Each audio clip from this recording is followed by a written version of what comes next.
everyone! My name is Michael Cambry. I'm John Cyrus Elmora. And then for John B. Nicolas. Nandito kami ngayon para gumawa ng experiment.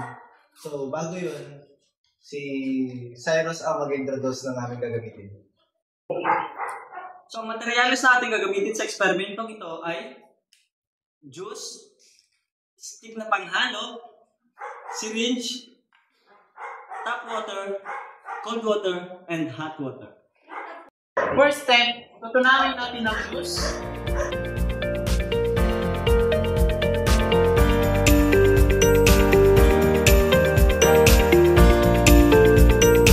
Second step, ilagay natin sa iba't ibang uri ng tubig.